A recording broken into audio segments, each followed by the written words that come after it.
make a quick little video on how to install rear adjustable tow arms on a Mk7 GTI. It's pretty easy.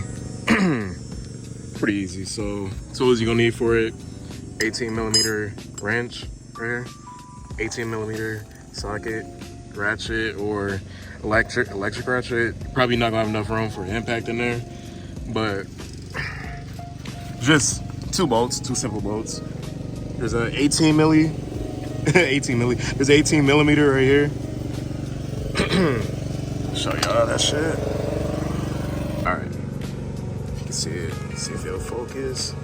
I might put my flash on. Yeah. So there's an 18mm right here. This is just a bolt. It's like, how do you say that shit? Like captive. Like it comes out, but it's not. There's no on the other side. Threads are built itself. And then this is where you're gonna need the socket and the wrench. There's an 18mm back here. Hold that side with a wrench, go on the other side with a socket. Oh, see, like that. Right here, on that side. The socket, it's like a point to it. I can even see it here. There we go. Go in there, the socket, wrench, take them out. Go ahead and break this loose.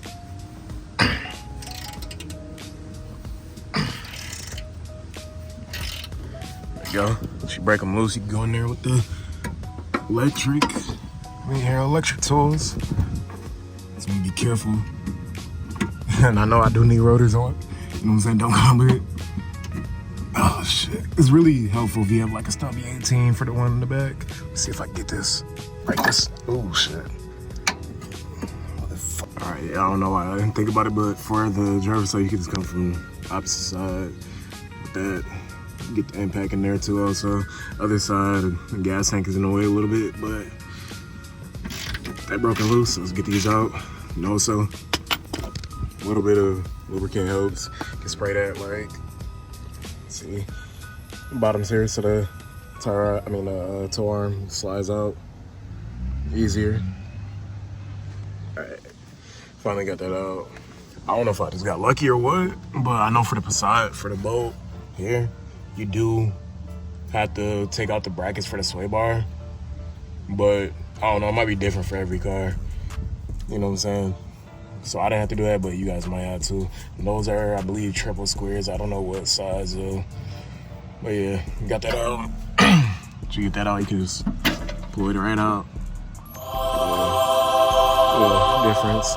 I believe these also, I'm not sure. I believe these had no adjustment on them at all. Cause I think with the Passat, they at least had a like Heim bolt, something like that. So you can have some slight adjustment from factory, but I'm pretty sure these had no adjustment at all. So, and then also another tip, make sure they go back in smooth and everything. What you want to do, take your bolts, pass them through, and line the holes up with the old tow arm just so it's kind of close to spec. And if you're doing an alignment from home, you can just align it after that. But this will at least be able to get to alignment shop. So you just wanna, line it up. Oh, give me a second. So you see, this side is a little bit short, so what we're gonna have to do is crack this loose and extend the tow arm out so it's lined up. There we go, something like that. Just have the hose lined up, be able to get in there. And then if you want to do the same thing with the lubricant so it's easy for them to slide back in. And then with these Megan ones, these what do you call it, the bushings, they don't squeeze in or anything at all. I know with the Godspeed one, with the Passat they did.